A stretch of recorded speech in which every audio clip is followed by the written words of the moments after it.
quick draw stacking that Man of War. We know how powerful that gun can be when it's got all those attachments on it. Yeah, the Man of War quite good, especially with the positions that enables playing. Just holding down that hallway might be a bit better than that M8 at that range. Off the start of this round 4, we'll go ahead and watch Faze, see what they can get done. Joe, anything so far that you want to see from Faze that they haven't done in this game? I would like to see them try to do an A execute. I think they're going towards this B bomb site a little bit too much. Okay. And Infused right now, they're pretty split up. But as you can see, they're just going back to the back of their base. They know they have a man advantage. And you know, there's a lot of pressure on Attach right now to try to make this a 3v3. They're just playing the spawn. It makes a lot of sense. Definitely a very viable play call on defense. Attach got a peek of a player just for a moment, but with how Infused are playing this on your minimap, you can see it. And look at all of them. They're all getting together. They're about to flank, and this is what you want to see. This is what's so crazy about evac is you can get around the map so easily. Clayster waiting for a player to push on in. There's one engagement to even things back out. And that's what you want. You want him to leave as soon as he gets that first kill. And he's able to pick up a second one. Infused were looking for that trade, but Clayster got out, and he's doing such a great job just staying alive. 3v2 now for Faze as Clayster was able to snag a couple kills for himself. Challenges the third. Shots coming in. Forces the player to back on up. 35 seconds remaining on this objective as it's going to be up to Infused to get this defuse.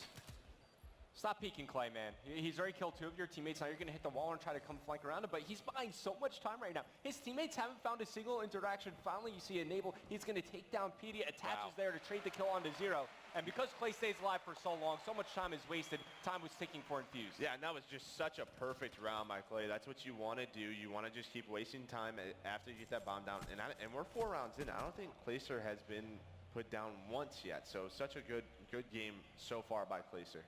Solid stuff from him. Faze now with a 2-round lead. You said, Merc, this was a must-win map for Faze Clan. They're doing it right now.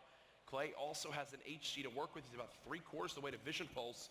Just more and more things that can swing the tide in Faze's favor. And it looks like they're going to command middle map controls. You've got PD waiting for that pressure to come on in, but it's Infused. They get the better of 2 players there. Enable trading things back out. PD challenges with the L card to put Clayster left in a 1-on-2. I mean, Clayster yet to die in this game. Probably not going to use the HC here, but he's working the right angles here. He has a chance to make a big play happen. And if he catches a good time here, he might be able to see the planner. And he does. He picks up one, and again, he just keeps staying alive. Oh. What is that? I don't agree with that challenge right there. Definitely rushed from Clay. You had the bomb to take cover behind Marky B with the superior positioning here. Yeah, and I just think Clay maybe thought this guy was going to run away. Maybe he thought, like, all right, this guy's scared of me. He has the bomb planted, but you know, Marky B just being like so 2-3 seconds. That's what I was thinking, because you wait it out. You kind of just hold that angle, wait to see if he chases you. Then if there's nothing, you can kind of reassess the situation. And not only that, it ruins, you know, Clayster's streak. So yes, that's big. It keeps him off those score streaks. So that's a huge win for Infused. I didn't even pick up on that, Joe. That's why I love having you up here on the casting desk. Attach. Still watching over top bar. Now going for the wall bang. Not going to happen there. But look at your minimap. Marky B. Dead. He falls off the map. No afterburner. Tries to go get crafty. Use that lower wall run. Comes back to bite him. Thankfully, for the side of Infused, they're able to at least trade one. Clayster, he'll go ahead, pick up this objective, and push towards this B site. He does get spotted, taking some shots, and he's going to go down. So now a 2v2 Attach and Zuma versus PD and 0. Yeah, I'm not too sure why he got right on that bomb right away. You know, they had a minute left in this round, and they could have been able to just regroup. You have a 3v2, just sort of go around the map together and trade it out. So after Marky B jumps off, and Zuma is able to snag one of his own, it was a 4v2. 15 seconds later, it's 1-on-2. Last left alive is Zuma, and PD will get the ace. I'm not sure why Faze would push through right there. You have control of the bomb site. Why not just lay it down and play your post-plant positioning from there? Yeah, like I said, they had a minute left. They didn't have to plant right away. They could have just stayed around and just waited for the, because you know in a 4v2, like they have to try and do something, and they just had to be more patient. And Merc, is that another example of a pacing issue right there? Clay slides in on his own to try to get that objective down. No one's watching over him. Yeah, that's definitely just miscommunication between the Faze guys. Well, Pat comes back to bite him, so that 3-1 lead they had now evaporated. As Zuma will be the first one to push on up with overdrive, and I do believe he's been seen. Somehow Marky B hasn't challenged yet. I think he's slipped out. There's 4 players pushing. He's got to fall back and play his life. Yeah, Fuse not going to rotate over, trying to cover the angle. You still have Attach using the sniper rifle here. If you would have remained aimed in for a bit longer, a chance for him to get the kill. But look, nobody from Faze dies there. They gained a bunch of information. They essentially pushed out that B lane side of the map. should be able to deduce now that Infuse over at A. Yeah, and Clayster getting picked before his teammates are able to rotate over, and now Infuse is going to be able to get this bomb down. And there's just almost like you said, there's a pacing issue now in S&D, and this is not what you want. All one-on-one engagements so far have gone in favor of Infused. Thankfully, Enable on the side of Faze Clan will try to even things back out. A beautiful timing for Zuma. He's going to chase the player inside the square. So 4v2 down to a 2v2. Why what are these Urban teams doing? I'm not sure. You have the bomb down. Just play together, peek every about 7 seconds, and see what you're able to do with it. Well, they've got to begin to push this agenda. Enable challenges the 1v1, cleans him on up, 14 seconds left. Do they have any idea of where PD is? It does appear so. He wins it, no one time. Challenges the second. PD has been lights out these last couple rounds to put Infused up 4-3. You know, some sloppy plays from both teams here, not playing the post-plant positionings, maybe being a bit overly aggressive, exposing yourself to the other team. Faze, they were down, what, 4-2 in that round, able to bring it back. It was close, but then PD closes it out here. Yeah, it just seems like these teams want to just gift each other rounds, like keep giving them, like, no, you can have this one. But, you know, this is just going back and forth, but Infuse has all the momentum going right now. They're looking solid, attached, still trying to get some picks with this overkill sniper class. We've seen its presence happen maybe once or twice, but that's about it so far in this 7-round map 2. Faze, they're going for that push that you said you wanted to see from them earlier on in the game. We'll see if it's a little bit too late.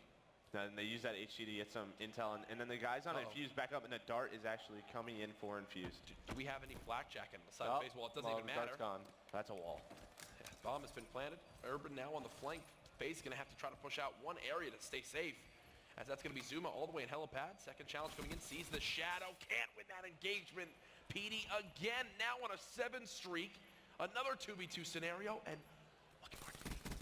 Marky B, how's he electing to play this? Tries to hop right on the objective, challenges the one-on-one, up against the Enable, bullets running out! Again, Infused! Win another round that you're wondering what Faze are doing. This is the second time they challenged Marky B with the cover behind the bomb site. Like, you already forced them to get off of the defuse. Attach doesn't have to continue challenge that fight. He could back up and fight the 2v1 with and his teammate. And there's 18 seconds left. Like, I don't understand. Just peek that right there, Enable, and back up. You're going to have time to get away, and the more time you waste, that's all you have to do. And with an RK5, not even a submachine gun, so obviously a couple bursts go through the site, barely weakens the player, runs out of ammo, gets caught reloading.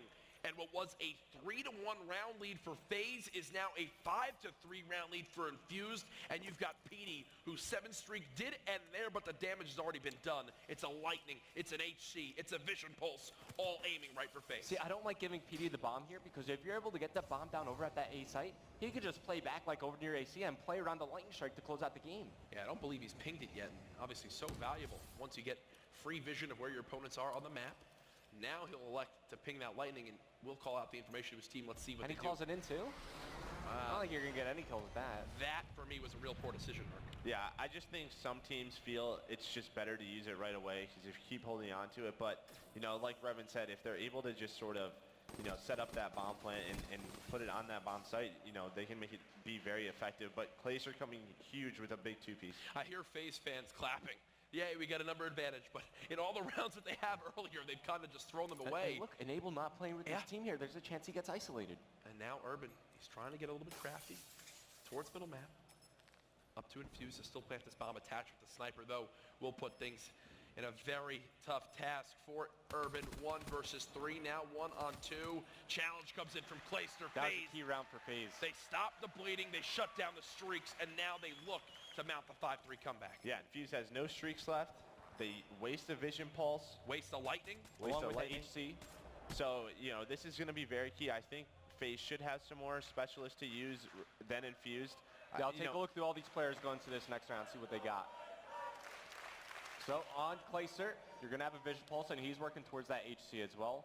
Zuma no overdrive. You're going to have Camo for attach, and you know that's a great tool to find the first blood in this round. Silver lining for Faze. If they clutch us up, I can almost guarantee they'll have defense for round 11. And I'm not sure what Zero's doing here. He's all isolated without his team, but he's able to get out and be alive.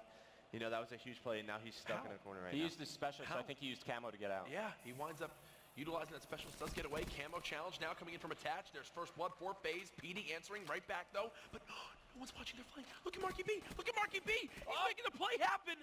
3 versus 2. Now a 2v2. Zuma, what are you looking at? And that's just Oh, so no, many little Faze. mistakes. And Faze is just giving this one away. So many rounds, but Enable in a 1v2 now, That and was he's able a to poor trade it. performance. There was probably about 3 rounds there where Faze should have easily taken it, and they just gave it away to Infuse. And now, again, Faze is down 2-0. Well, look, they're the 2 rounds where they challenged Marky B behind the bomb site, and then, you know, right here, Marky B comes around the flank, picks up, you know, 1 player.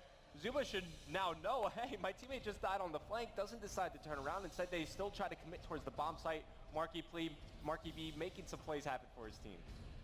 I can't believe, again, Faze find themselves down 0-2. The last time, though, they were up against a European team. It was Splice. They were in this scenario, and they came back and won in Game 5, Round 10.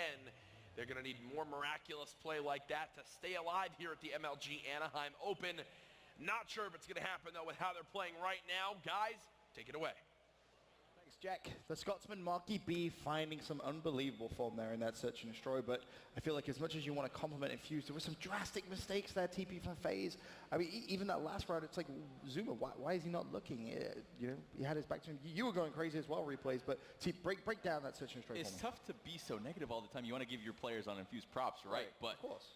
They weren't even reacting to those flanks. You saw that Marky B 2-piece. Like, what is going on there? Why are you just jumping out? You gave up your map position. You have post-plant position, and you give it up for free. I just don't understand a lot of those rounds from Faze. The way they played it, you would have thought they were up 1-0 in this series, and they kind of had like some leeway. It's like they probably sat back after this like, oh, wow, now we're down 2-0. It's like you need to have some kind of like sense of urgency, or like, or slow the game down and talk about things before you start just jumping out there. I mean, definitely, and that was, in my opinion, that was Faze's game to win right there. They had it. I feel like Infuse was giving them that game, especially with the Lightning Strike and Vision Pulse burn. But still, I don't know. Hold on a sec. Does the last year version of this Faze team close that game out? Did they win that game? 100%. Yeah, absolutely. You could say that the first 50% of those rounds, Faze played them very, very well. They got the map control. They got the position of the map you need to have success, but then they would throw it away with those weird challenges.